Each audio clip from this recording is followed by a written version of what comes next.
یہ مردوں کو خاص طور پہ سننے کے لیے میں کہہ رہا ہوں. عورت مرد کی بدصورتی اور غربت برداشت کر لیتی ہے، لیکن مرد کی بد اخلاقی برداشت نہیں کر سکتی. اگر مرد خوبصورت نہیں ہے، بدصورت ہے، کمزور ہے، پیسوں میں کمزور ہے، عورت سب برداشت کر لے گی. لیکن مرد اگر بد اخلاق ہے نا، یقین مانے زندگی بھر تڑپتی ترستی رہتی. ایک جملہ مرد کا اس کے لیے تلوار کا کام کرتا ہے، ایسا اس کو زبان سے مارتا ہے. وہ بہری، اندھی، بدتمیز، جاہل، کیسی بات ہے. مردوں تمہیں مرنا نہیں ہے، اپنی عورت کی اتنی دل آزاریاں کرتے ہو، اتنی تکلیفیں پہنچاتے ہو، زیادہ غصہ آتا ہے تو مارتے ہیں. یقین مانے مارتے ہیں، وہ تو عقل کام نہیں کرتی. یقین مانے مجھے جب پتا چلتا ہے کہ کسی فرد نے کسی عورت کو مارا، اپنی بیوی کو مارا، جیسے کہنے کو کہہ رہا عقل کام نہیں کرتی ہے، اس کے بندے کا ہاتھ اٹھا کیسے عورت.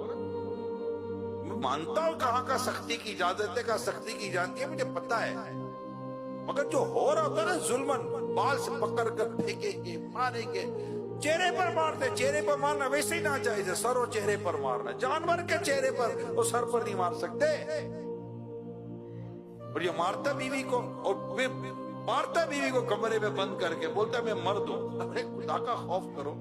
آقا دو جہاں صلی اللہ علیہ وسلم جو دنیا سے پردہ فرما رہے تھے رسالہ مبارک سے پہلے، تو آپ نے جو کچھ ارشادات عطا فرمائے ان میں یہ بھی تھا کہ عورت کے معاملے میں اللہ سے ڈرو. اور آقا دو جہاں صلی اللہ علیہ وسلم نے اپنے کردار سے بتایا کہ اپنی عورتوں کے ساتھ، اپنی بیوی کے ساتھ کیسا سلوک کرنا چاہیے، کیسا انداز اختیار کرنا چاہیے. مرد کو ظالم نہیں ہونا چاہیے. نہیں، اللہ سے ڈرے. کل قیامت کے دن اگر یہ رب کی بارگاہ میں کھڑی ہو گئی کہ مولا اس نے مجھ پر ظلم کیا، مجھے انصاف دلا، مجھے عدل دلا، یہ مرد کیا کرے گا؟